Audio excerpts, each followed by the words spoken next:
Who deserves to be in your fantasy football lineup down the stretch, and who could end up costing you a championship? We go to the Fantasy Football Playoff Trustometer for the answers. All this and more. It's the IBT podcast coming right at you.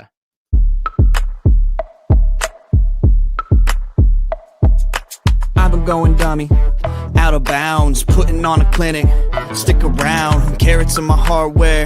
KC, caught him in the crosshair. Look at me, been the guy calling Mr. MVP. Keep your ass on the bench by my MPC. Earn my stripes like I fixed this league. Your dog's on the turf, my dog's in the street. You can find me somewhere in between. Never a dull moment like a movie scene. About to do the ops like I did this beat. Let them keep talking RG3. Coming to you live. This is the In Between Fantasy Football Podcast. All right.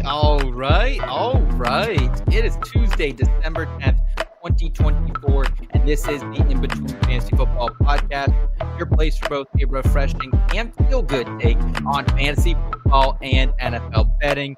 The fantasy football playoffs are upon us, which means it's all or nothing. Throw the records out. The only thing that matters now is surviving and advancing.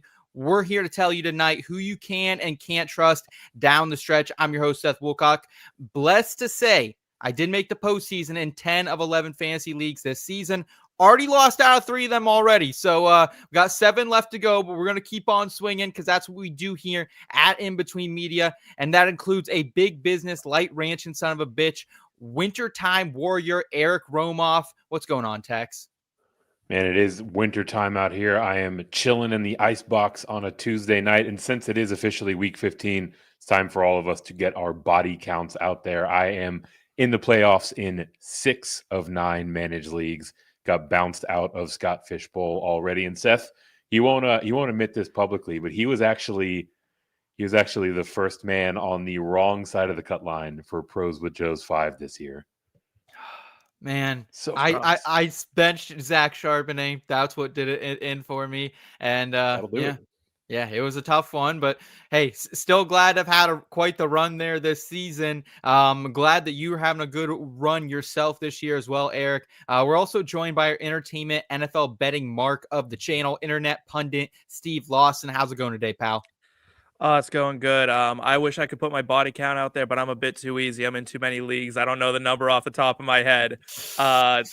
In fantasy football terms, these legs are open for business. Like I'm good to go. So I will say that I am doing well in the leagues I'm trying to do well in, and in my most important league, my home fantasy league, or my one from college.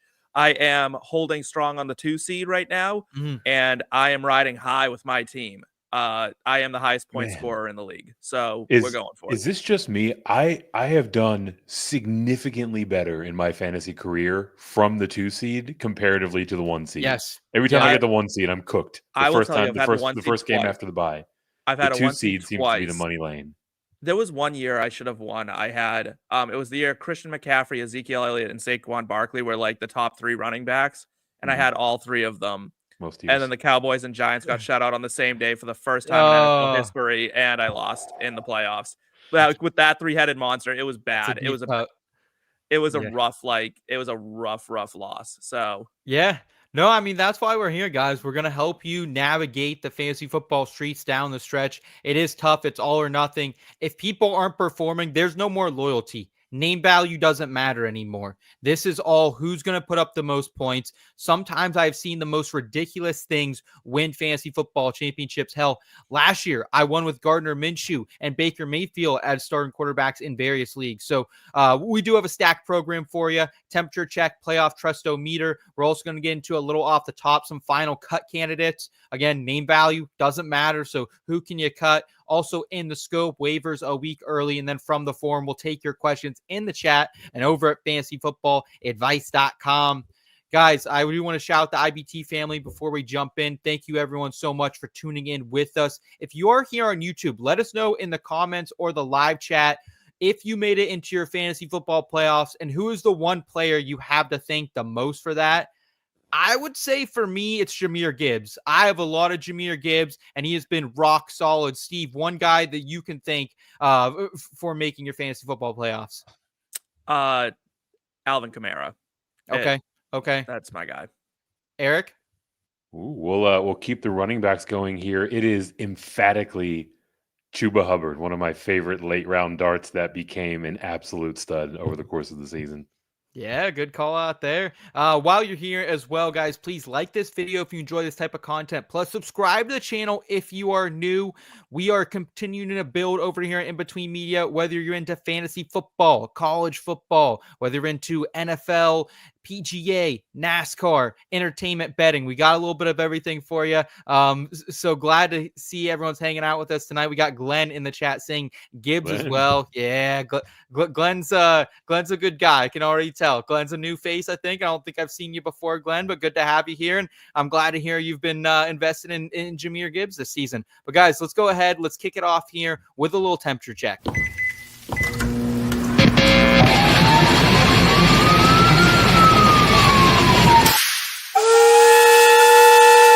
Temperature check. That's really spicy. Holy shit. All right, guys. So we are going to be looking at positional players from all four key positions, and we're going to go through them. We're going to give you a scale of 1 to 5. How much do we trust these players down the stretch for about a 12-team, one quarterback PPR league is the metric we're going to use. Let's start it out with CJ Stroud, who I don't think there's any hiding it, folks. CJ Stroud has regressed this season. The offensive line hasn't been what we thought it was. Obviously, there's been some banged up wide receivers in that receiving core as well. Stephon Diggs going down with the ACL. Nico in and out of the lineup.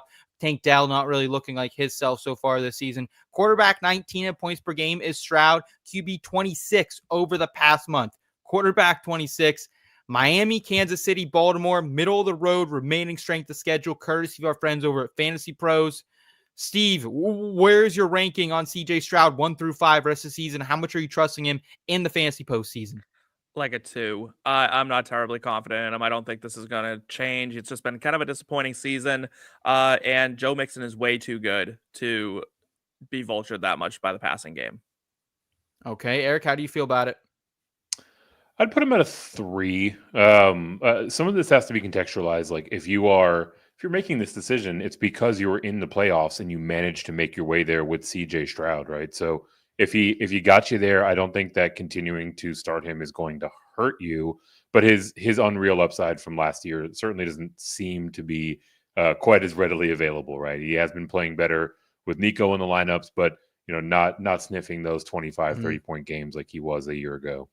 Yeah, this is a really tough one because I do see Steve's argument that I would almost want to say 2, but then that Baltimore Week 17 matchup. Baltimore's a great matchup. Yeah, you want to pull the trigger on that one. That's why I'll go 3 with Eric.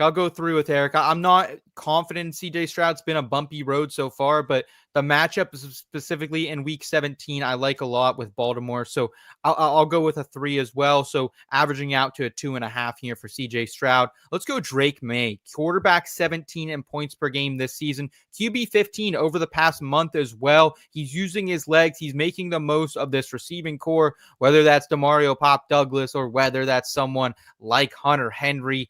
Arizona, Buffalo, Los Angeles Chargers. Third toughest remaining strength of schedule rest of season. Eric, 1 through 5, where are you on Drake Maye? Man, I'll stay nice and boring. I'll keep it with a 3 for Drake Maye. It's a different kind of 3, though. I feel like his median scoring is a little bit higher than what you will get out of CJ Stroud, but he certainly doesn't have the same upside that Stroud does. Yeah, I'm probably right there with you. Chargers Week 17, I think I'm finding another option, Steve, but I do like him this week, specifically on the turf in Arizona. So I'm gonna go about a 3 for Drake Maye as well. Yeah, I'm gonna go with a 1 on Drake Maye. Like I am not confident in him going forward. The matchups are not there. The talent around him isn't there, and he's like one kind of dinged injury away from the Patriots just saying that's a wrap on his season. Let's call it and try again next year. So I'm just getting off that train. I'm not putting myself in that position for a team that has nothing to play for. Boston's boy turning on the city, turning on the team. And hey, are you going to become a UNC fan now, Steve? Absolutely not. Now that Bill Belichick could be heading there Ooh. I potentially. was Team Brady in the divorce. I picked sides. Oh, UNC deciding to get a bit younger with their head coaching position. Also, anyone who From shows up how? the 400-page dossier of like what you have to do, that's so stupid. Like that's so stupid. And Bill Belichick is not the guy to run a college program. He'll dude. never Okay, recruit like we're that. not going down this tunnel. We'll talk about it more on this program because I'm excited about it. I'm already looking to bet some 2025 futures for Oh, college stop. football if UNC does end up landing Bill Belichick. So it looks like we're kind of mixed on Drake Maye. No one's overly excited. What about Patrick Mahomes, guys? Quarterback 11 in points per game this season. QB 13 over the past month. Cleveland, Houston, at Pittsburgh, 10th toughest remaining strength of schedule. I mean, this has been crazy, dude. Like, if you just keep betting Chief money lines or just keep betting them to not cover the spread this season, you are profiting, right? Because it seems like they just continue to squeak out wins. They got the doink here on Sunday night against the Chargers. Steve, where are you at on Patrick Mahomes' rest of season 1 through 5? A 2. Again, Patrick Mahomes has not played well this season. This has not been a season to write home about. He's only QB 11 just because he hasn't gotten hurt. I mean, that's the real down and dirty of it all. Like Drake Maye has outperformed him when he's played. Other guys that have played parts of this season, like Tua, also outscoring him on a points per game basis, I believe. And it's just not really worth riding Patrick Mahomes when he's not throwing for 45 touchdowns in a season. It's just been ugly. I would be curious to see how many people are in the fantasy football playoffs in a one quarterback, 12-team league that drafted Mahomes. I know ESPN usually puts out an article right around this week. It might already be out, honestly, where they usually tell you like who made the playoffs with what player. So curious to see that. But Eric, where are you at on Mahomes? Do you have any more optimism than Steve does? I do. Yeah, that fantasy MVP article is one of my favorite pieces of content out there. I don't think it's entirely fair to say that he's quarterback 11 only because he stayed healthy. I mean, he's quarterback 14 on points per game, right? So he's within arm's reach. Yeah. Honestly, I kind of have a similar logic to what I did with CJ Stroud, right? Like if you're making the decision on Patrick Mahomes, he got you to the playoffs. You have the supporting pieces around him. I'm probably closer to like a 4 with him. His floor is a bit higher. We obviously know that his ceiling is unreal, and obviously, like this stretch run of games are all against teams that can score. Right? Like, I wouldn't be surprised at all if we see some shootouts that actually put some pressure on him to move the ball downfield. And a lot of his peripheral stats aren't really all that far off from his baseline. He's number 3 in pass attempts. The team is number 7 in pass attempts per game. It's number 4 in money throws, right? Like it's really just kind of this revolving door at the receiver position that has kind of pulled the rug out from him a bit. But even still, getting a solid top 10 QB performance on a playoff roster is good enough for me. And I feel pretty confident in that. I like Cleveland this week. I wouldn't mind as long as the elements aren't too crazy up there along the shores of Lake Erie. I wouldn't mind getting invested with Mahomes. Same with Houston. I think that could be a bit of a track meet down there in Arrowhead. It's Pittsburgh for me. That's why I go a 3 with Mahomes is I just will not be playing him. I think if I get to my championship, I think there are other options out there potentially. One we'll talk about here, maybe even in a second, that I would be more confident in because Pittsburgh, they've always been susceptible to Patrick Mahomes because they could never guard Travis Kelce. Like it was every single, I've been at multiple games against the Chiefs and it's just like, he's running wide open. But we have a couple different cats in this linebacking core now. We got the rookie Peyton Wilson out of NC State, one of the best values in the draft. We also have Patrick Queen, who comes on over for Pittsburgh. From Baltimore. He is familiar with Travis Kelce and his game. So I will not be playing him, I don't think, at Pittsburgh. Maybe that's the Pittsburgh bias in me. But other than that, I do like it for Mahomes. So I'll go a 3. Looks like we're a little across the board there. Steve, did you say a 2? Were you a 2 on it? Yep. 2. Eric went 4. I'm 3. Averages out to a 3 there. Let's talk Jameis Winston. Famous Jameis, boys. Wow. I mean, quarterback 5 on points per game in his starts, quarterback 6 over the past month. I got to shout out our guy Jake Perry, who sat in on this program a couple weeks ago, and Jameis was someone that he was eyeing in the scope that, hey, I think Jameis is someone, not only is he fun to watch, but he's someone who puts up yardage. He's going to get you a couple picks. He's going to get you a couple pick six, but he's going to sling it around the field. So, Eric, how do you feel about Jameis Winston on the playoff trustometer for the rest of the season? Kansas City, at Cincinnati, and in Miami. Yeah, honestly, I feel pretty good about him. I would probably put him at a 4. The only thing that would keep me from putting him at a 5 is that we know that there's another 3-4 interception game in his locker, and if those are of the variety to where the opposing team just completely runs away with it, like I don't know if there's going to be enough of a game environment to support a meaningful fantasy performance, right? So like, there's a bit more downside risk, but ultimately, like, really, regardless of circumstance, he's found a way to continue to push the ball down the field. He puts the blinders on and doesn't care about what happened on the last lap. He's gonna be out there just letting it rip. So yeah, I mean, it feels weird to say, but Jameis Winston is absolutely going to be on some championship rosters this year.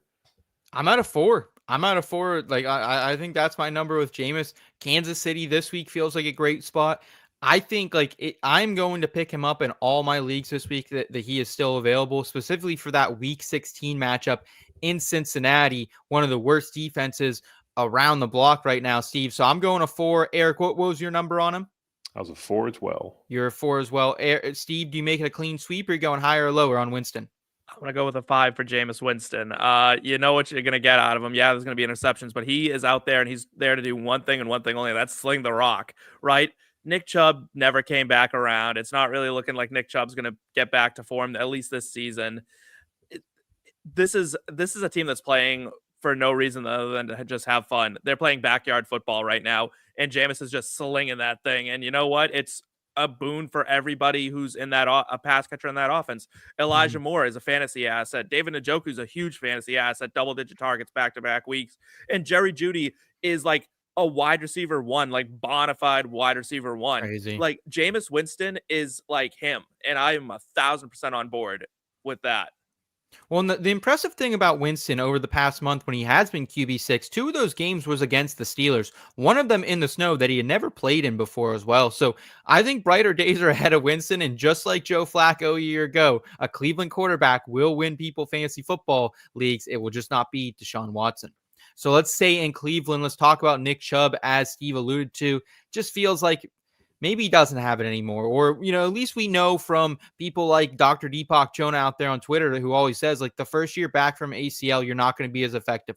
We've seen it with Barkley. We've seen it with different players. So I don't want to write off Nick Chubb from a dynasty or a long-term fantasy football perspective. But looking at this season squarely, RB 38 in points per game, RB 31 over the past 4 weeks as well. Same schedule for Nick Chubb as Jameis. Kansas City, Cincinnati, Miami. That is the 13th best remaining strength of schedule, courtesy of Fantasy Pros.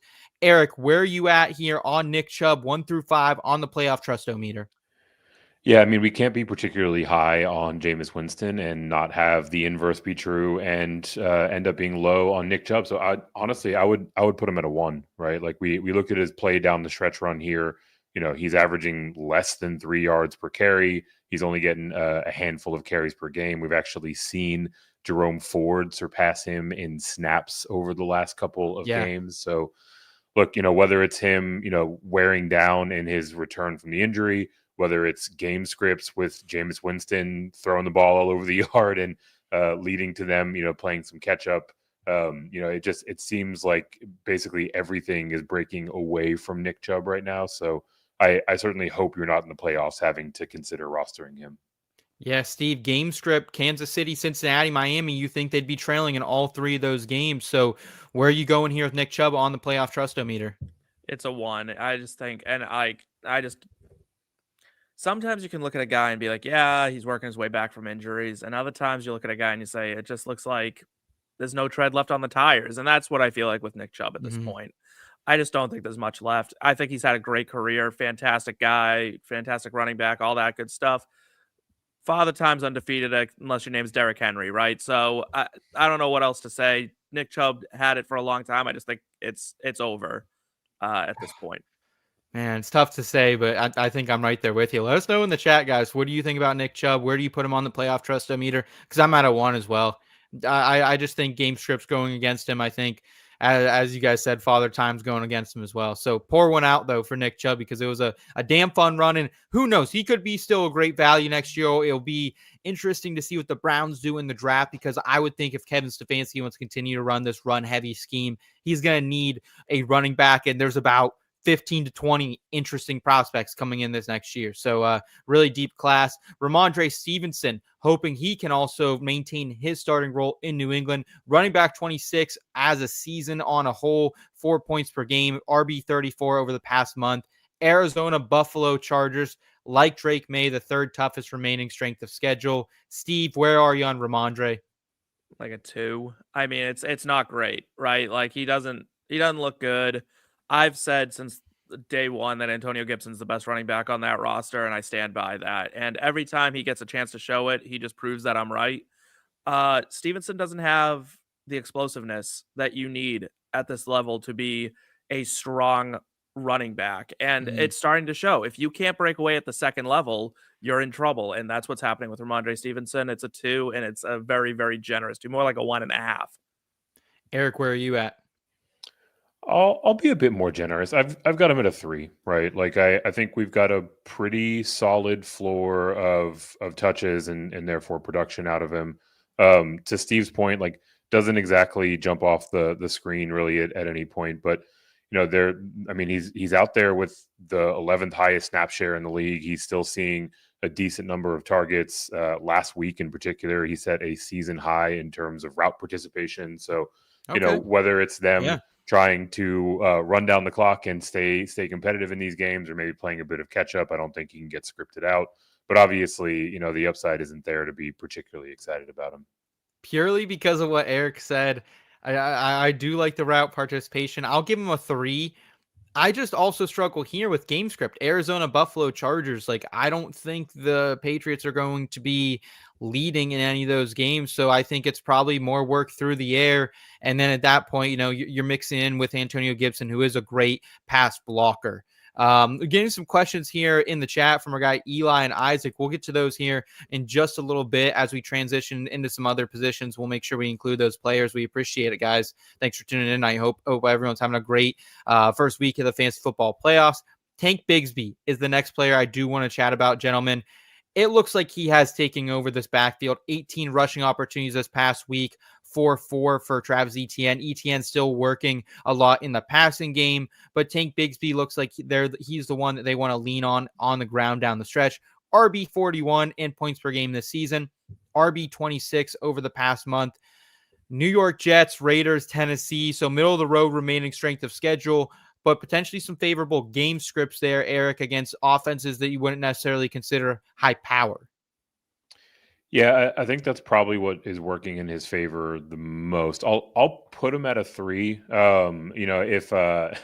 If Steve's 2 was sort of waning, my 3's probably waxing, right? Like, you can make a case for him a little bit closer to 4. The thing that gives me a bit of pause is, we've seen a few points this season where it looks like he's taking this job over, and then little by little he starts to cede some ground to Travis Etienne. So, last week getting 18 carries against Tennessee, a team that he will face again in the fantasy playoffs, is certainly cause for optimism, but I'm not exactly full steam ahead on him either. Steve? I'm more at like a 2. I don't trust that he's going to hold this dominant share of the backfield. I don't trust that Mac Jones is going to look competent at all, enough for teams not to just load the box and stop Tank Bigsby. I think if you're rolling him out there at this point, you're not feeling good about it. And that's where my rankings always stem from is if I had to start this man, how am I feeling? I'm feeling really bad, right? Like I feel like I'm about to get bounced out of the first round if I'm starting Tank Bigsby. So there's nothing that's going well in Jacksonville. Their coach is probably getting fired. It's a garbage dump right now. And it's not going to get any better with Mac Jones. Trust me, I've watched him for years. Rhamondre or Tank rest this season, guys? Rhamondre. Okay. Yeah, I'm with you. I give Tank Bigsby a 2. So I think we're right on there with you guys. Let's get to the wide receiver position. I did want to bring up a question here from Isaac, not on the show plan, but what do you guys think of Brian Thomas Jr. rest of the season? What would you grade him out? He has the same schedule as Bigsby, the Jets, the Raiders, Tennessee. No one I'm necessarily running from. I don't love going up against Tennessee in the last week of the season, but he did just have a good game against them this past week. We're not sure the status of Sauce Gardner, I don't think, for the Jets moving forward. Eric, you might have a little more clarity on that, being the cornerback guy, but I honestly like Brian Thomas Jr. quite a bit. I would say rest of season for me, probably 3 or 4, probably 4, just because like I think he's another guy who's kind of got you here. You got to start your studs, because even this past week against Tennessee went off for over 18 fantasy points. So yeah, give me a 4 for Brian Thomas Jr. Steve, where are you at? I'm at a 4. I think one thing that Mac Jones will do is try to, and Doug Peterson will also do this, is it's all about simplifying, right? Like, you can't work your full playbook with Mac Jones in there. So let's just get you guys the ball, get your best players the ball, and that's Brian Thomas Jr. So I think he'll be fine rest of season. I'm actually okay starting him. Yeah, because Eric, I mean, no Gabe Davis rest of season, no Christian Kirk rest of season. It's him, it's Parker Washington out there. It's Tim, the ghost of Tim Jones running out there. Some Brenton Strange, Evan Engram doesn't look like his self right now either. So where are you at on BTJ? Yeah, we can sweep it. I'd give him a 4, right? If we look over the course of his season, one of the more steady players in the fantasy wide receiver landscape, but still has decent upside. Obviously, he hasn't been tapping into that upside here recently, but with games that he's playing with Mac Jones under center, he's still getting you 14, 19, 17 points, and a lot of these are against pretty stout corners, right? Derek Stingley, Tennessee secondary is nothing to sneeze at, right? So the fact that he's able to do that in spite of the circumstance makes me feel pretty comfortable with him down the stretch. Yeah, absolutely agreed with you there, man. And let's get back to the regular schedule program. Jordan Addison. How are you guys feeling about Addison? Has the huge game this past week. Wide receiver 29 in points per game. Wide receiver 4 over the past month. Chicago, in Seattle, and then home against Green Bay, the 8th toughest remaining strength of schedule for wide receivers. But we always know Addison, he's kind of like Juju Smith-Schuster was a couple years ago when he had AB running on the other side of the field. He's going to get looks because he's going to get open, because Jay Jets is going to get that double coverage there, Steve. Where are you going with Jordan Addison rest of season? Tough schedule, but he's been explosive down the stretch. Yeah, I'm going with a 4. I think this is exactly what we're seeing. Just like you said, it's very similar to Juju and AB. Justin Jefferson that is what the defense plans for, right? So where Justin Jefferson goes, the defense goes. What happens? That means it opens up a whole bunch of stuff for Jordan Addison, and Sam Darnold is playing at a level that I didn't think Sam Darnold could play at. And he's able to, we're watching these guys just set the league on fire right now, and I don't think that's going to slow down. I really don't. I don't think strength of schedule is going to be a problem for the Minnesota Vikings. I think these are all going to be big time point totals. Eric, how do you feel about Addison? I feel very strong. I kind of feel like nobody's perfect, so I won't exactly give him a 5, but a waxing 4 to keep the analogy alive, right? Like the thing that gives me the most confidence about it is, with Addison, at least going back to last year, he would have these boom games, right? These 30-plus point games, but in between it would be 2s and 4s and 6s. But now he's showing like a decent midpoint, right? He's flashing a 10 for his down game. He's getting into the the low and mid teens pretty routinely. So you have to love that he's showing a little bit more stabilization in his in the distribution of his scoring. And for however crazy that game was last week, almost 40 fantasy points, he also had a super deep defensive pass interference call that otherwise would have been a huge chunk play and potentially a 4th touchdown. So, the upside is unreal with this kid. Yeah, the thing I like about him is specifically this week, he's going back up against the Bears. And just a couple weeks ago, he went 8 for 161 and 1 touchdown as well. So I think this week he can take care of Chicago. Chicago, I feel like better against wide receivers on the whole season, maybe not as of late. So I think Addison can be good. And I think, honestly, what's unlocked this offense a little bit is the return of TJ Hawkinson, because that's another guy that you have to respect and you have to game plan for. So Addison kind of getting lost in the shuffle. You got Aaron Jones making plays out of the backfield.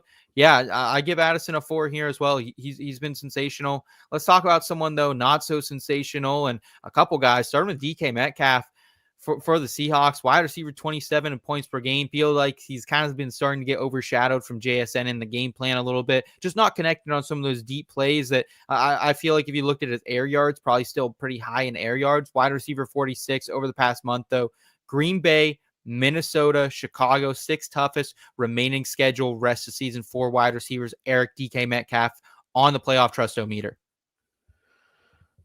I'll give him a 3. A lot of this is a body of work rating. He should really be more like a 2.5. The thing that is particularly challenging for him, you mentioned the emergence of JSN. That's certainly hurting him. But here down the stretch run, Seattle hasn't been throwing the ball nearly as much as they were to start the season, right? The first 6 weeks of the season, you could just print money taking Geno's over passing attempts. And that hasn't really been the case here over these last handful of weeks. So if the volume's going to go down, if someone else is going to emerge, that's going to hurt him. And also, he is going to get those alpha corner, those teams' best corners every single week. Like in that matchup against Chicago, he'll see Jalen Johnson. So the schedule isn't doing him any favors either. Steve? Yeah, DK Metcalf is like the case study for like why footwork is important for a wide receiver and why I harp so much on separation ability, because much like Marvin Harrison Jr. and Drake London, this man cannot separate at all. He has all the physical tools in the world and his footwork sucks.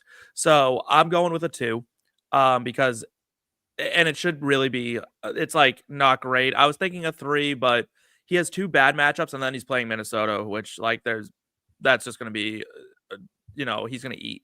But Jair Alexander, that's not a good matchup. Jalen Johnson, that's not a good matchup. Like it's not going to be pretty for DK Metcalf unless something happens and he sneaks in like a breakaway touchdown. But he's kind of done a little disappearing act on us the second half of the season here. He was a league winner a year ago. I remember a few years back, I think it was the 2020 season, kind of did this same thing where he disappeared towards the end of the season as well. And I don't know which DK Metcalf is going to show up because this is a tough remaining strength of schedule. So I would say like a 2. Like if we were cutting corners, a 2.5 and maybe a 3. Like there is something to his upside, and if he scores 35 and he's on your bench, you're going to feel like a real dumbass. So maybe I'll go 3 just because I believe the upside is still there. It's like a sunk cost fallacy, right? Like you've drafted him, you have him, and now you're like, I can't sit. This is DK literally Metcalf. what I said, right? I'm giving him credit for his body of work, right? Like I am expressing my sunk cost bias. Yeah, absolutely. So DK tough. But I think we're all kind of a little scattered all over the place with him, but it's hard to trust, but hard to deny the upside there. Let's hope for the best for DK rest of the season. Jayden Reed. Whoo, this has been a tough ride. This has been a roller coaster of a season for Jayden Reed. Wide receiver 45 in points per game. At one point, we were considering this guy a wide receiver 1 in fantasy football. Wide receiver 63 over the past month as well. It's just been a rotating door at the Packers wide receiver position. You have weeks where you don't really know who you can trust. Jayden Reed felt like the one for a while this season, boys, where it was like, giddy up every single week. Like I'm in for it. Like he is the one guy you can trust because he does have lethal upside. We saw over a 30-point performance in week 1, but we've seen Tucker Kraft emerge. We've seen Josh Jacobs starting to eat down the stretch as well, boys. So Steve, where are you going here on Jayden Reed? Romeo Doubs also supposed to be back in the lineup potentially as early as week number 15. Seattle, New Orleans, Minnesota, 3rd toughest remaining strength of schedule for wide receivers. Like 1, 0, -5. I don't know. Like at this point, like I'm not starting him. I just will not do it to myself because this guy, like Houdini, should take lessons from how to do a disappearing act because it's unbelievable what this guy can do. And he's so touchdown dependent. He always has been. It's not great looking when you watch him. It's like these big bomb plays or like he'll take a jet sweep 15 yards for a touchdown, but he has like 4 touches, 2 touchdowns. It's like, it's kind of an ugly way to get there. So I wasn't great. I wouldn't have been high on him in the first place. But now with this, like I said it at the start of the year, I wish I could like pull it back and play it back. The Packers do not have a bona fide number 1 receiver. And I said it, just get out on all of them because it's not going to be a fun time for you. Eric?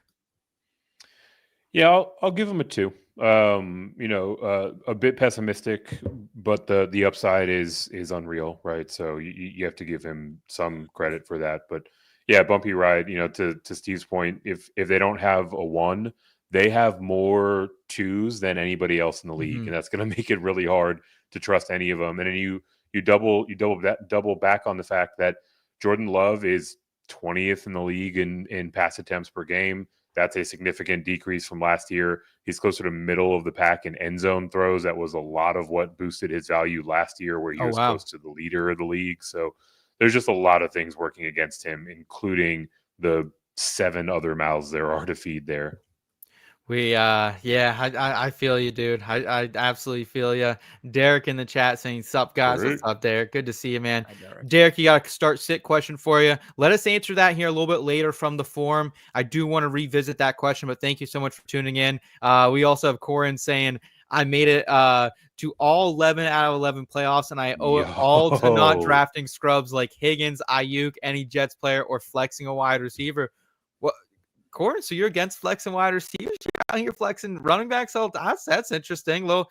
I've seen it both ways. I've seen it both ways. Like, I know there are people who really only like flexing wide receivers, and there's a lot of people who like the stability of a running back. So curious on your strategy there, but thanks for tuning in, man. Congratulations on 11-11 for playoffs. I was 1 away from 11 for 11, so I'm jealous, but congratulations, my friend.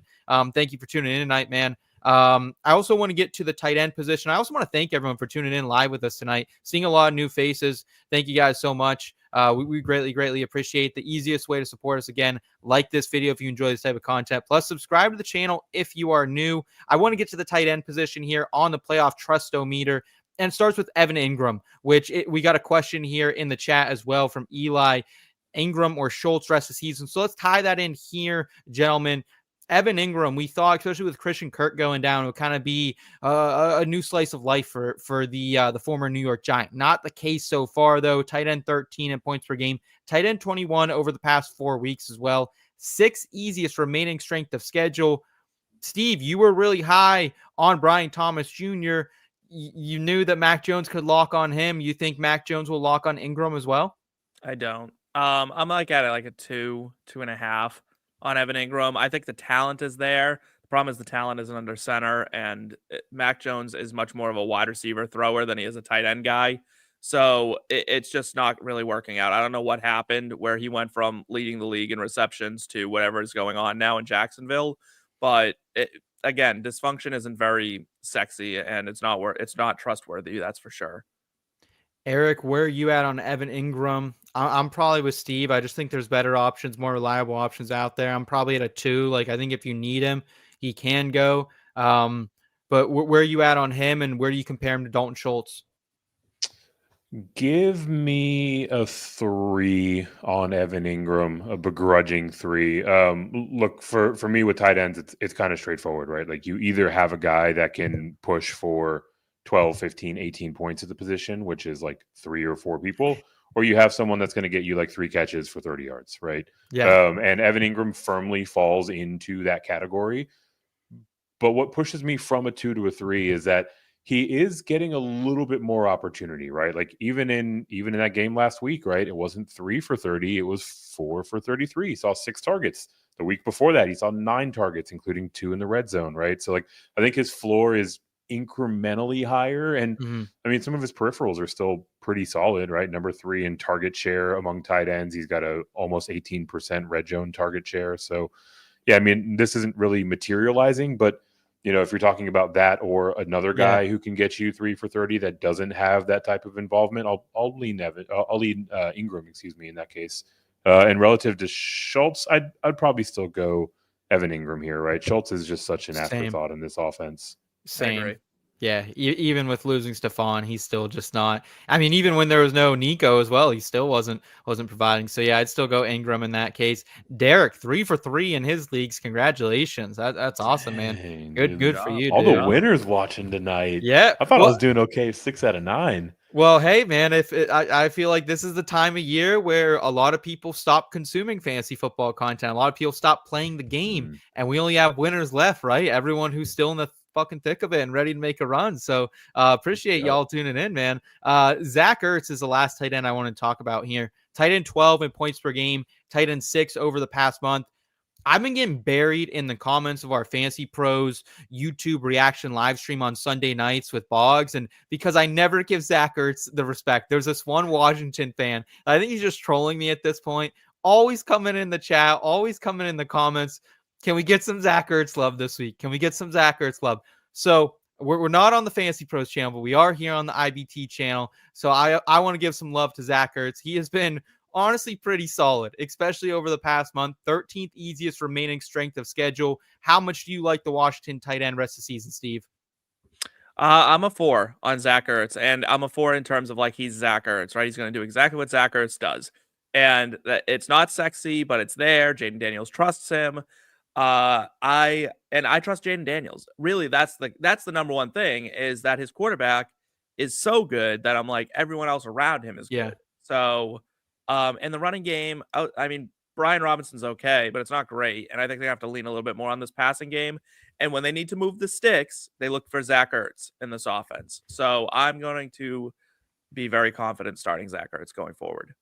I'm at a 4. I like what Ertz has been doing. The ceiling might not necessarily be there, but I think he's a lot more solid than these other people we're kind of playing with down the stretch. I feel like it's McLaurin and it's Ertz in this passing game. We've tried to make Noah Brown a thing. He's a thing at times, but outside of Brown, it also is Noah Brown is someone I called out as being the number 2 wide receiver for Washington before he signed there on this program. I remember that. Cut him. It's burned into my memory. It's hilarious. And like, you got to keep in mind too, no Austin Eckler, right, Eric? No Austin Eckler as of now. He's still on IR, and I think those are more short range targets for someone like Zach Ertz. Yeah, quite literally. I'll start with my rating. I am also a 4, and to kind of double click on a few of the themes that both of you said. Trying to determine who the second receiving option is in this offense, it seems like it's becoming Zach Ertz, and that is evidenced by the fact that he has the most slot snaps out of any tight end in all of the league. So they are very much so using him in that move capacity, in terms of that trust, in terms of Jayden Daniels' willingness to look for him when a play is breaking down or if he needs a shorthand. You can really see that in his game logs over the last month or so, right? It's not 3 for 30. It's 6 for 38. It's 6 for 47, right? Like he's getting that quick check down work to get a first down. And all of this is actually kind of burying the lead to the fact that he's got almost a 30% red zone target rate, right? Like we're talking the only second in the league to George Kittle. So when the Washington Commanders are in close, which granted they're more of a big play offense, so they don't have a whole lot of red zone attempts, but when they get inside that 20, they're looking to Ertz a ton. So he brings a bunch of upside to go with that super solid floor. That's kind of what he's been, right? Like, especially his latter days in Arizona, he was kind of a red zone threat, a guy who could get in the mix. And yeah, so congrats to Zach Ertz. Congrats to that Washington Commanders fan who's been in the comments all year telling me to pound sand and show some respect to the savvy vet. So appreciate it. Kind of savage. You're not going to go back to that dude's house and say it to his face. You just like whisper it to a stranger on the subway. I'll give him some creds on those trees too. Don't you worry. Eli the Reaper saying in the chat, won by 0.4 last night to clinch the 4 seed. Whoa. Woo. Does the 4 seed play the 5 seed though? I want to know. Does it make a big difference? But still, that is a sweat to the very, very end. I do not wish that on anybody. Holy shit. Yeah, that's tough. That's what I live for. Like the win and get in sweats are almost better than a championship sweat. They're like 1 and 1A. Yeah, but I've definitely lost years of my life from some of these sweats, and a lot of brain cells watching in the TV and just praying, So some more questions coming in I'm seeing as well. We still have a loaded program for you guys. We're going to get to your questions here later on in the show. I do want to move to a little bit off the top and talk about some cut candidates here, though.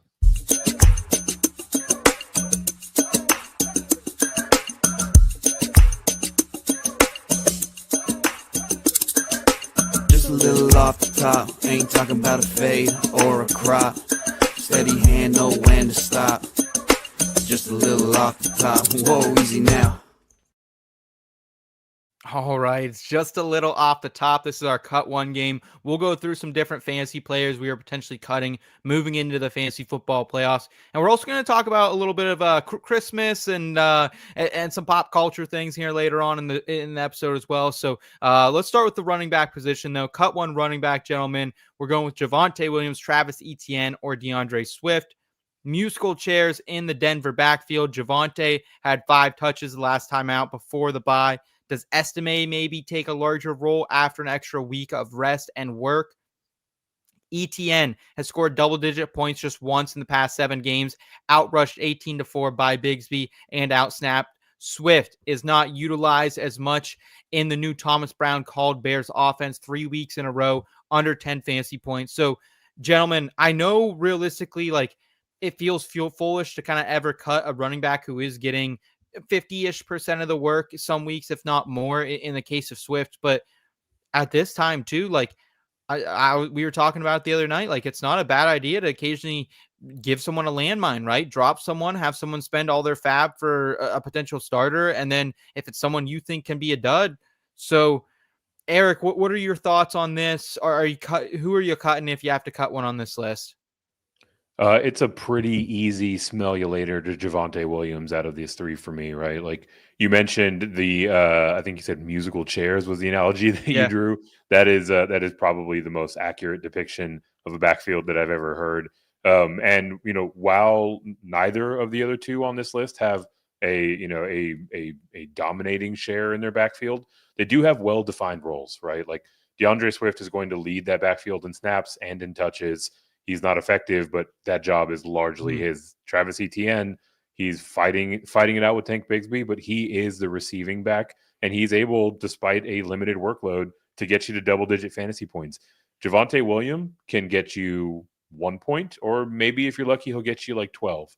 But you're not going to feel strong enough to play him until you see that 12, so you're not playing him this week. If he hits the 12, you're going to play him next week, and he's going to get you 1, and now you're bounced out in the second round. So he is the landmine that I want to deposit on someone else's roster.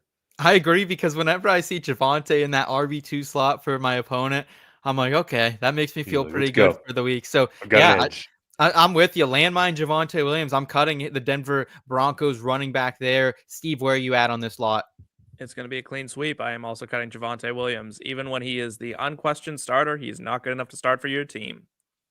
Okay. Let's go ahead. Let's talk some receivers. Cut 1 wide receiver, Deebo Samuel, Amari Cooper, or Josh Downs. Deebo has maxed out at 6 fantasy points over the past month. Since week 7, he's averaging 6.3 points per game. Amari just saw 14 targets, scored in double digits for the first time since week 7. But Keon Coleman and Dalton Kincaid's returns are pending. Josh Downs hasn't played since week 12, averaging 13.8 points per game in games he does play, but tied to Anthony Richardson, who can be a little boom bust with Denver and the Titans in the next 2 weeks. Eric, cut 1, Deebo, Amari, Josh Downs. Pass. I'll cut Josh Downs. I don't feel great about this, but the calculation's pretty straightforward. Given the choice, I will err on the side of the guys who we know to be healthy. And Josh Downs, while he's expected to be back this week, we don't know entirely, and we don't know if there's going to be any sort of re-aggravation. Deebo has had a murderer's row in terms of his direct cornerback matchups for the last month. And Amari Cooper, yes, there are guys coming back, Coleman and Kincaid, like you mentioned. But we saw for a short snippet before those guys started missing games that Cooper's emergence was at the cost of guys like Curtis Samuel, like Mac Hollins, right? So I think even with those guys returning, we're going to see Cooper still be out there in 2 receiver sets. Okay. Steve, how do you feel about it? I'm really split between Downs and Deebo here. Like, I think Eric is right that Downs is probably the best option just because he is tied to A-Rich. He has been banged up. Deebo might get more work now that we don't know Garendo is 100% healthy going into Thursday Night Football as well. So I do have maybe hope for 1 more week with Deebo. But if you've been playing him, you've been getting absolutely fucking roasted this past month, and it's not even fun. And he's the perfect landmine as well. We heard a bunch of people in the chat Sunday night at FB saying like I think Deebo's the landmine you do. So are you landmining Deebo, or is it Josh Downs? You're just trying to get out of business with the Colts here. I'm actually getting out on Amari Cooper. Of the three of these guys, I'm dropping Amari Cooper. Not shocked, actually, by that answer. My guy is so all in on Keon Coleman. Keon Coleman's coming back. That is the unquestioned number one receiver in Buffalo. Let me put it to you this way, right? Of these three, the only one who's not like the wide receiver one for their team is Amari Cooper. So Josh Downs, people want to say Michael Pittman is the number one wide receiver in Indianapolis. No, he plays the X. He plays the X. He plays the X, but that doesn't mean you're the number one. Like, it would be like saying that during the Julian Edelman run in New England that he wasn't the number one receiver. Yes, he was. Like, Deebo Samuel is probably going to be their starting running back in San Francisco, or at least take a bulk of carries, some number of them, get his points up. Josh Downs has played well with Anthony Richardson.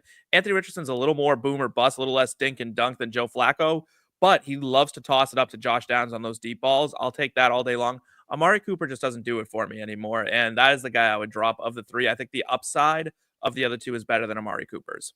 Okay. All right. Okay. Wow. I'm going to go with Downs here. So 2 for Downs, 1 for Cooper, but I respect the decision and the all in on Keon Coleman. Listen, I just traded in Dynasty. I traded Isaiah Pacheco, a second and a third for Keon Coleman and a first, and I feel fantastic about it. I like that you got the first. I don't love. Yeah. You can make a defendable case for that. Yeah. And I'm a rebuild too. So okay. Yeah, for sure. Khalil Shakir is still the wide receiver one on that team, if we're being honest. No, he's not. No, he is not. He plays like 30% of snaps, even with all these guys out. Like, look at his targets when he's in the game, dog. Also, we got a little bit of a flex here in the chat. Corin saying everyone in his league who has flex wide receivers has been eliminated, saying that he was playing in a league with Field Yates and Stephania Bell. Ooh, okay. Yo. I love it. Field's been on the program. Field's a great guy, so I'm glad to hear that, Corin, that you got to be in a league with them. That's super cool. Saying he never stops consuming fantasy product. I crave information. Well, then you came to the right place, brother, because we're 365. That's exactly why he's going exacto on 11 out of 11 leagues, right? Yeah, 100%, dude. Gotta stay learning. Yeah, we're here 52 weeks out of the year, brother. So we're here all the way through. We'll get you through whatever kind of league you're playing, whether NFL betting. We got you here over at IBT. Let's keep it moving at the tight end position. Cut 1, Kyle Pitts, Noah Gray, or Pat Freiermuth.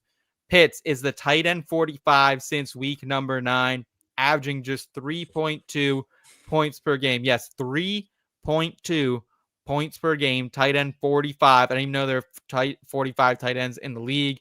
Noah Gray. I don't think we could name them all. If we had to go through the list right now and like name everyone who's outscored him, maybe we could take some darts. I bet we could get to like 38 or 40, but there's like 5 guys we probably couldn't name in that list. I could get to 40. I feel like I can get to 40. But there'd be some loose ends in there for sure.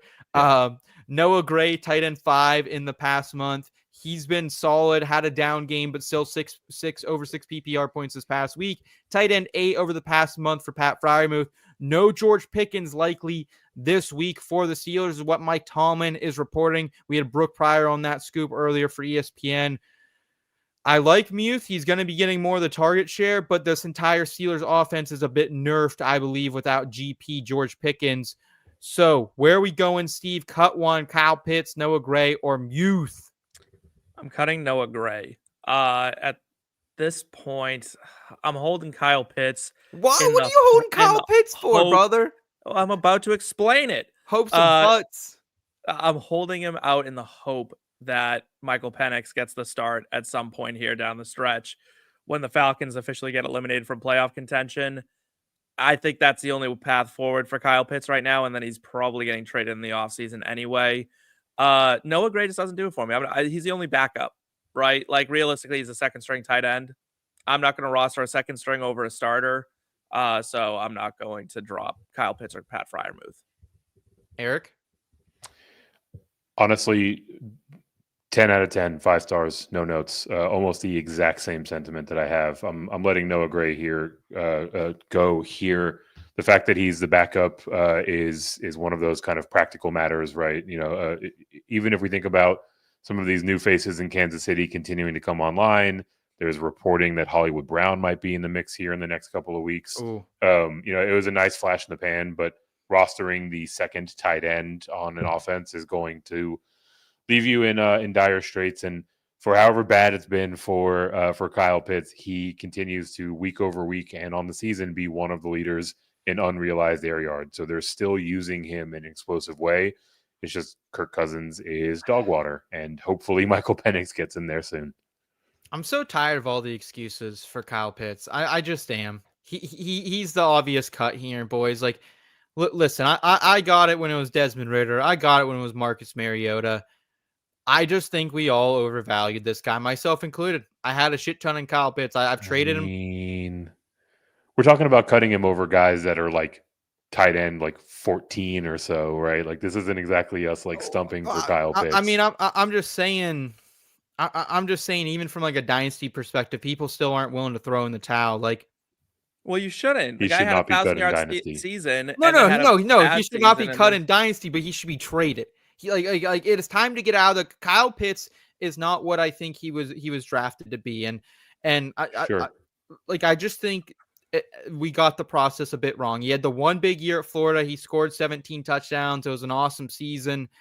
And I just think we are a little high. You gotta hold him in dynasty. He's gonna get you gotta hold somewhere, and he's gonna come alive. I don't know. I would take 50 cents if someone would give me a second round pick right now for Kyle Pitts, and I could go out and get myself one of these incoming tight ends. I would absolutely do it. Oh, boo! No, dude, you're bemoaning the process and then you're repeating it. If you get a second round pick for Kyle Pitts, don't go out and draft a tight end with it. When Kansas City trades for Kyle Pitts next year because Travis Kelce retires, you're gonna look like an idiot. If I can get Colston Loveland or Tyler Warren in the second round of a dynasty draft, Kyle Pitts for a second round pick. Kyle Pitts is like 23 years old and an athletic freak. If he gets traded to Kansas City next year because Travis Kelce calls it quits, I got Noah Gray. They ain't trading for Noah Gray is trash. We got Derek saying, I think this is the first stream I've seen of y'all's all this season. For some reason, your vids don't show up on my suggested anymore. I'll tell you why, because Seth's takes are shit. Yeah. Easy way to fix that, man. Hit that notification button. You'll be notified every time we are going live there. But thank you for tuning in, Derek. Yeah, sorry to hear that you weren't seeing any of our content, but we're here every week, man. We put out clips as well. I'm really glad you're here now for this one. Yeah. So we got two quick Christmas questions I want to round out with before we get to In the Scope waivers a week early. I want to bring them to the table. Let's start with cut one Christmas song, The 12 Days of Christmas, Silent Night, or Rudolph the Red-Nosed Reindeer. Eric, you got kids. What Christmas song you cutting here? God. Rudolph is safe. Silent Night is not an enjoyable piece of music, but the 12 Days of Christmas never ends. Every time I hear that song, it's like, when is this thing going to be over? At 12. And the second that I'm out, it pulls me back in with that bar with 5 golden rings. I'm like, oh, that's why I'm here. Okay. So I'll cut Silent Night, but I feel like I'm waiting for the fucking bus when I'm listening to the 12 Days of Christmas. It's not a bad comp. I like the redneck version of 12 Days of Christmas. I think that's a little bit of a banger.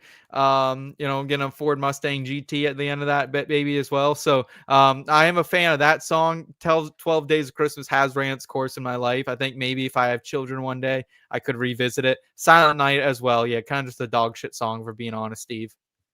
Yeah, Silent Night's the one to go. Silent Night is like a funeral song. That is the most like. It really is just like makes me want to like off myself. Like I really like that would be like it's just so miserable. There's something about it like it's so slow. That should be our outro. That should be our outro music going forward. Yeah, like it's so for December. Like no matter who sings it, and it's always like I always hear that version of that guy with he's like a bass voice, right? And it's like so low, and I'm just like, oh, this is exactly what like peasants died to. Like that's just what I imagine is like medieval peasants just like marching to their sad little plague deaths.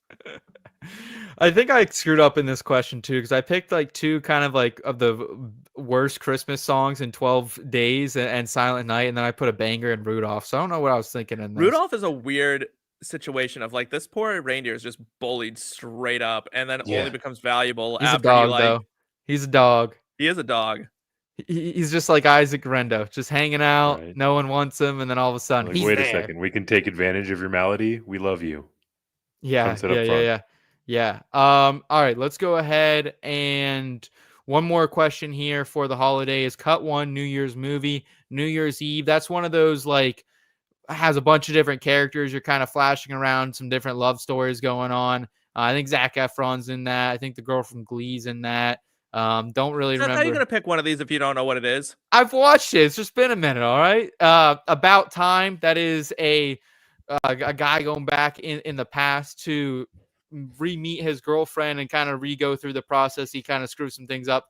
I usually have Seth hasn't Kyle. seen one of these movies, has Seth he? has not seen a single one of these fucking movies. I have seen both these movies. It's just, listen, I usually have Kyle here to The write out. guy and they love I wrote each them. other. I wrote other ones. Why did you Well, not use them? I usually have Kyle here that when I pick movies, I have him write the descriptions for me so that I can go through Look, them if very it's- nicely. Look, No, look, Kyle. when it he was Desmond Ritter, it was fine. Now it's Kyle Scott, right? Just all the excuses. Yeah, I here. got excuses. my Also, yeah, but About Time's a good movie. It's a British movie. There's a redhead ginger in it as well, kind of like Kyle. And Are We There Yet? That is the last New Year's movie here. Cut one of them, Steve. I'm cutting New Year's Eve. I hate those like eclectic, like 18,000 Valentine's different Day? love That's a good stories. one, I hate too. Valentine's Day. I don't like any of those kinds of movies. I think they're so stupid because they're always the most toxic red flag people that are all getting together. It's just awful. About Time is a well constructed piece of cinema. I like it. It makes me cry. So, if it makes me feel something, then I'm Sure. about it. It's about a father and a son at the end of the day, which is a very heavy, kind of heartwarming topic. And Are We There Yet? Give me Ice Cube in a comedic role, and I'm usually enjoying it. So, Yeah, Are We There Yet? When I was a fucking kid, that was a banger. I remember my dad came home from Blockbuster with that one, and I think we watched it like 4 times in a couple days. The second one also not too bad of a flick did there you as remember well. to rewind it? Oh, I don't know. Yeah, he's a DVD kid. No, we had VHS, but that might have by the time Are We There Yet? We might have been rolling DVDs pretty heavily. Eric, cut one here. What do you got? New Year's Eve, About Time, Are We There Yet? Are We There Yet is safe, certified banger. We are a big road trip family. I identify with every single part of that movie. Like Seth, I have never seen New Year's Eve or About Time, but I will be able to make an informed decision here. About Time is featuring one of my favorite actors, Domhnall Gleeson. Dude's that the movie ginger? list is in. He's the ginger. Yes. Okay. Ex Machina is easily one of the best movies of all time. He's also recently in a show with Steve Carell called The Patient that just completely slaps. So it reminds me that I need to go back and watch more of his works. I'm assuming if I watch this one, I would be very much so happy that I invested that time. So smell you later, New Year's Eve. Yeah. The guy who plays Davy Jones is in About Time as well from the Pirates movies. And see, you didn't see it. Okay, dude, listen. I also saw New Year's Eve because I remember the one scene that like Leah Michelle's where the ball character, dropped and they counted down from 5. No, Leah Michelle's character, she got stuck in an elevator with someone. That's what I remember from that movie. So it's just been a while, guys. Come on, lots happened in the last 15 years for me. Give the kid a break.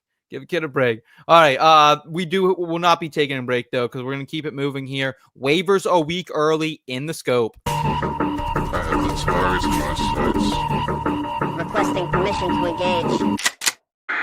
In the scope.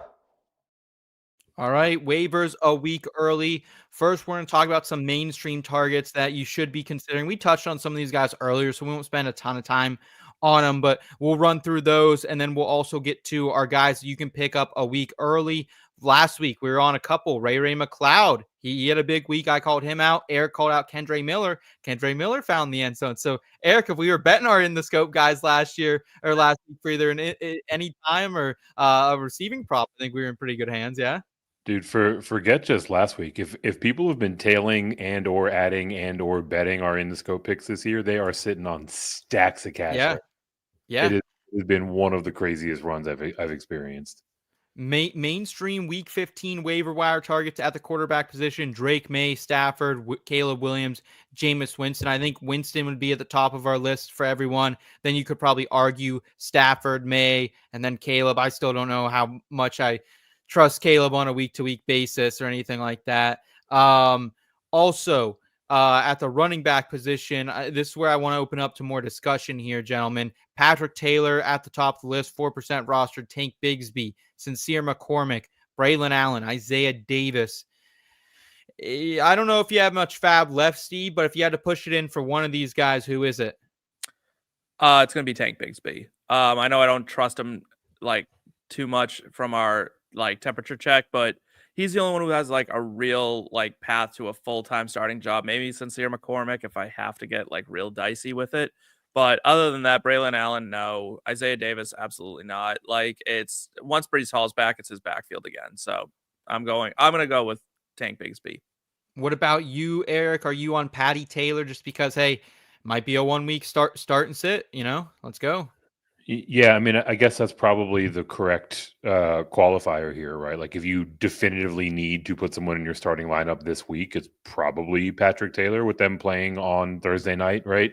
If we're talking about the prospectus for the entire playoffs, I'm right there with Steve. It's a decision between Sincere McCormick and Tank Bigsby.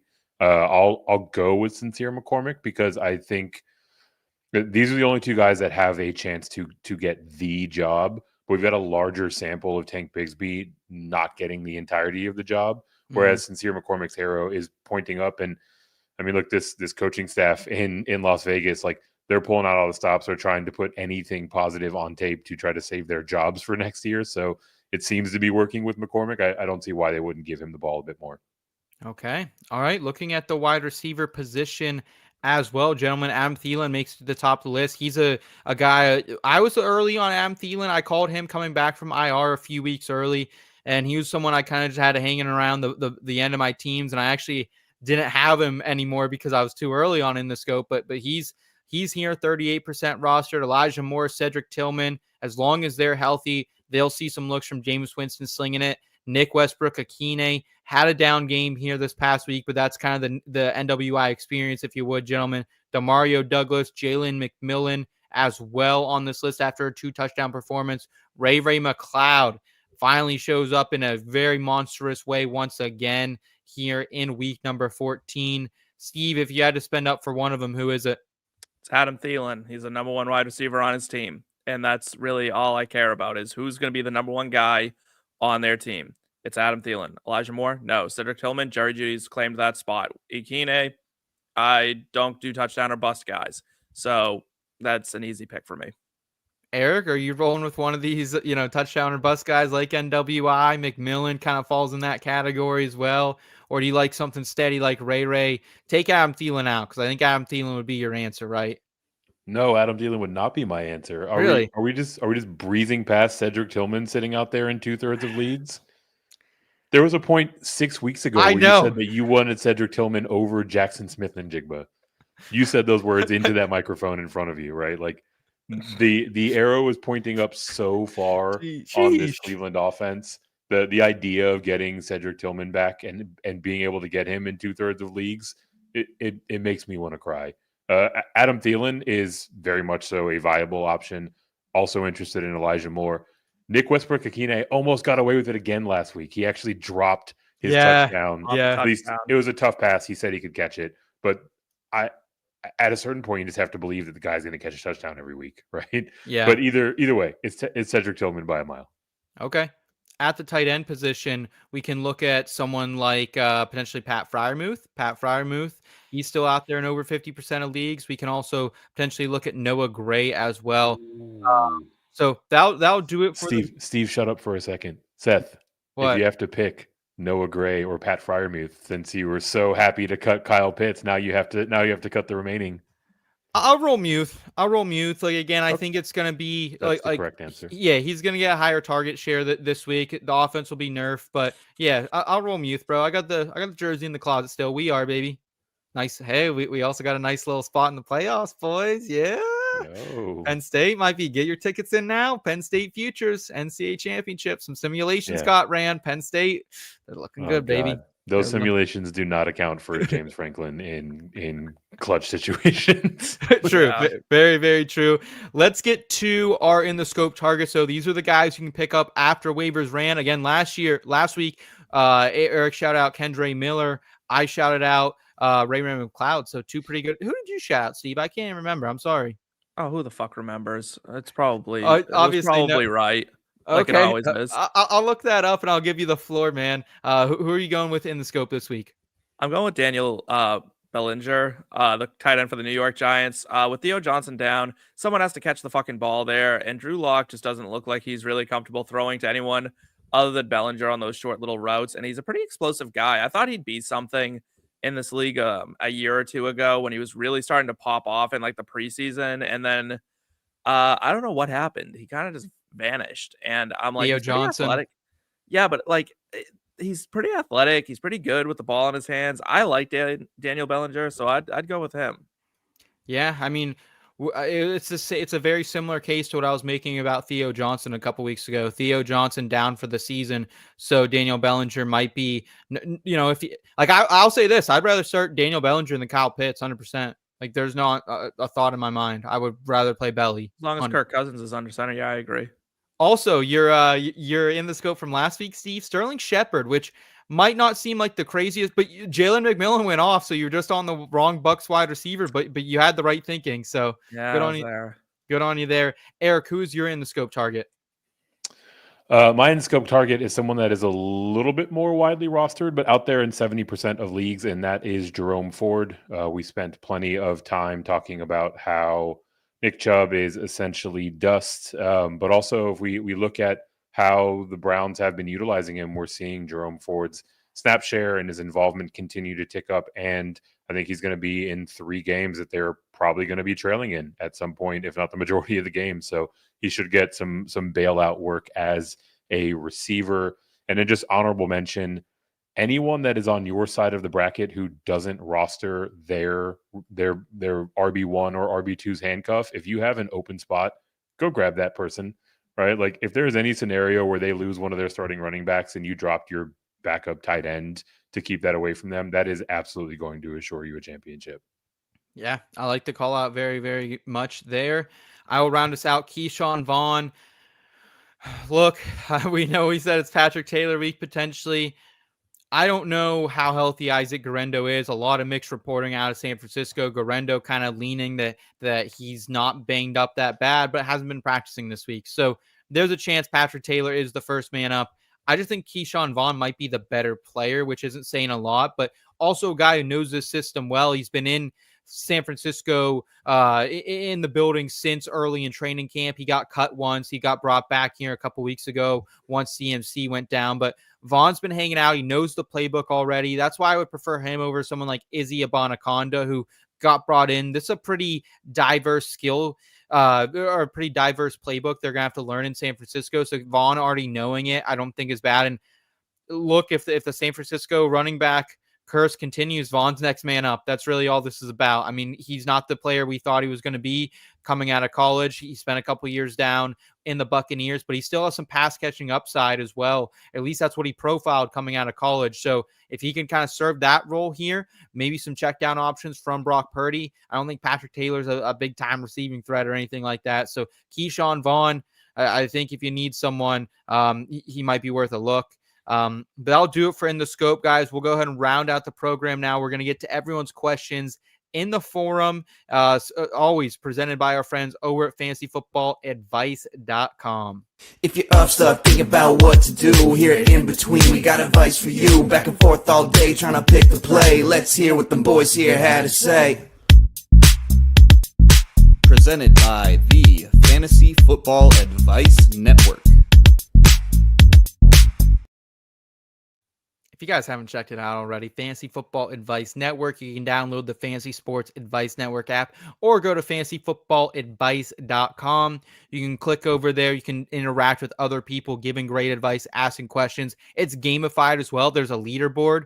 So I know we had some people in the comments saying how much content they consume. Go over there right now, make an account. It's free to join. And you can actually gamify. I'm on the leaderboard first page again. I made it back to the first page for interacting over there, for asking questions, giving answers. I know people, not big fans of Twitter anymore. Fantasy Football Advice, it's just fantasy football all the time. You can interact with different people. It combines apps like Facebook, Instagram, all into one. They got league classifieds. They got different tools they're working on over there. So make sure you guys are checking it out. Let's get some questions here in the chat. Derek, PPR start 2, Garrett Wilson, T. Higgins, Jayden Reed, Khalil Shakir, or JMO. First of all, I want to shout out Derek. He's been very patient. He asked us a good 40 minutes ago, so I appreciate you hanging out throughout the duration of the show here, Derek. Eric, where are you going? A lot of great options for a guy, Derek. Garrett Wilson, T. Higgins, Reed, Shakir, JMO. Wow. I think you've largely got these in the correct order. It's certainly Wilson and Higgins for me. You can split hairs between whether or not Shakir or JMO should be last, but of those 5, I'm definitely going Wilson and Higgins. Where do you stand, Steven? Right there. Ugh. I'm right there with them. Wilson and Higgins for sure. Really? Okay. Oh yeah. I think Higgins and I think Higgins and Shakir are really close for me, honestly. Like Detroit, I think there's gonna be a lot of points. I want to get bias on this show, dude. I just want to get. Everyone's just got their guy. Yeah, I have been on Shakir for the long haul, but I just want to be invested in a team that is in one of the highest point totals of the season. Is that game Buffalo Detroit? I want to get invested with it. So forgive me for not hailing at the altar of T. Higgins, who had a whole lofty 2 receptions this past week. It's against Tennessee. I know they've been kind of a better matchup of late, but yeah, I'll go Shakir and Wilson. That access to a high scoring game is so much more of a DFS philosophy, right? And for however much we like to make fun of the Cowboys, T. Higgins largely had coverage by Deron Bland, easily their best corner. You remove that, that last week as an outlier, he's been one of the more steady, overperforming players on the course of the season, right? So he gave you a 4 spot, but he's given you 15 to 25 basically every other time that he's on the field this year. I mean, why don't you just pick the fucking mascot at this point, Seth? What are we doing here? I don't think if you're really chasing upside, I think Derek, I'd want to know where are you the favorite to win this matchup? Should you win this matchup? You chasing floor? You chasing upside? Dude, it's just hard to get away from Shakir, man. He's just been so solid. He doesn't disappoint. Aside from that one game a couple weeks ago in the snow, he has not disappointed much. This whole season's been a disappointment. Everyone touted him as the second coming of Wes Welker, and he's been anything but. He's been the fucking off-brand version. He's like the Hydrox cookie of Julian Edelman. Dog, he's wide receiver 22 on the season. Is that Wes Welker? Everyone told me that he was going to be he's going to win the people the league. No, he hasn't. He's been solid. I needed him in a couple of leagues for sure. Keep it. The concern with Shakir is the amount of snaps that he plays, and he has been steady, but that midpoint of his steadiness is more 11.5 points, whereas with Higgins, it's more 15.5 points. Got Isaac in the chat asking, he is wanting to start Adam Thielen over Xavier Worthy, Marvin Harrison Jr., and Devonta Smith. Wow, that is a lot of names there, Eric. Don't do that. Oh man, I'm okay. I'm okay over Worthy. Yep. I think I am okay with Marv at this point. I think it's totally reasonable. I think they're both wide receivers 3s in ECR this week. I think for most rankers, they'll be right in that range. Devonta Smith, though, that is the question mark. Eric, how do you feel about Devonta Smith or any of these other wide receivers over Thielen? I have almost the exact same sentiment. Certainly over Worthy, probably over Marv. The tipping point for Marv is that he's going to face coverage from Christian Gonzalez, the player who shadows at the 2nd highest rate in the NFL and has been playing lights out for the last month. So I don't mind starting Thielen over Marv. I think Devonta Smith is probably a bit of a bridge too far, but this is where your floor versus ceiling conversation, I think, can really come in, right? If you're looking for someone to get you a steady, 6 to 8 catches and the yardage that comes with it, I would probably err on the side of Thielen. If you need more of a game-breaking type of performance, I would go to Smith. Do you think Joey Porter Jr. will shadow A.J. Brown, potentially opening up look for Smith? We know there's a lot of hostility right now in that locker room after what Brandon Graham said on local Philadelphia radio just yesterday. A.J. Brown and Jalen Hurts maybe not as great of friends as they once were, allegedly. Yeah, I mean, it's hard to read the tea leaves on how that actually impacts play on the field, right? Joey Porter Jr. doesn't shadow. I mean, he shadows at a high rate relative to the rest of the league, but it's still like roughly 50% of snaps, right? So he's not just out there putting the clamps on people. And AJ Brown has shown that he can overcome even the toughest of cornerback matchups. Steve, where are you at here? Thielen, Devonta Smith, or someone in between? Probably take Marvin Devonta over him at this point. I don't love that Christian Gonzalez may shadow Marv, but there's a real chance that they use Christian Gonzalez and take out Trey McBride instead. Mm-hmm. So I think Marv might actually have a pretty decent game against the Patriots. His upside's higher. I like upside guys. Upside is what wins you fantasy football championships. You don't really play for floor. You play for the boom or bust guys a lot of the time. And that's where I'd go. I'd go for Marvin Devonta over Thielen. Okay. Let's round it out here with Gaming Society. What would be the best lineup for me to make? 1 quarterback, 2 running backs, 2 wide receivers, a flex. He's got Jalen or Maye. Of course, you're going to be starting Jalen over Drake Maye there. Don't get cute now. Rico Dowdle, Kenneth Walker, or Charbonnet, Stevenson, JSN, AJ Brown, Garrett Wilson, DK, Jameson. Okay, so let's break this up. Quarterback, you're going Jalen. Quarterback's easy. Running back's easy. Yeah, running back, I think it's Dowdle and whatever Seattle running back is up, right? Yep. 1,000%. Yep. And then at wide receiver, if you're going 2 wide receiver, AJ Brown, JSN must start. Next 3. I think it's just the next 3. AJ Brown, JSN, Garrett Wilson, in the flex. Yeah. Check. I'm absolutely with you there. Yeah, it's hard to trust DK. Where I talked about him earlier in the show. He didn't wasn't someone we were necessarily loving down the stretch. Didn't get grade very high on the fantasy playoff trustometer. Jameson Williams we haven't talked about, but he is involved in a high point total game, but a lot of variance with him. And you got to be okay to swallow 3 or 4 in the fantasy playoffs, which I'd rather just take some more guaranteed production with Garrett Wilson, AJ Brown, JSN there. But gentlemen, what a fucking show. This has been absolute banger. Thank you everyone in the chat so much for all the interaction, the questions, the comments. We appreciate it all. If you are new here, again, the easiest way to support us, like this video. If you enjoy this type of content, subscribe as well. Also, check out our website, inbetweenmedia.com. We got a lot of great written content coming for you all the time. And check out everything else we have on the content. If you guys like betting other sports like NASCAR, like PGA, like college football, if you like betting on entertainment, if you like seeing more of our clips from different episodes, we got it all here right on the channel at IBT_media on YouTube. You can also find us all on our personal Twitters as well. Guys, thank you so much for just a phenomenal episode. Thanks for all the great advice. Eric, Steve, take care. Good luck in the fantasy football playoffs. Let's meet again here next week. Let's see how many teams everyone has after an exciting week number 15. Until then, y'all know what to do. Keep in between. Thank you.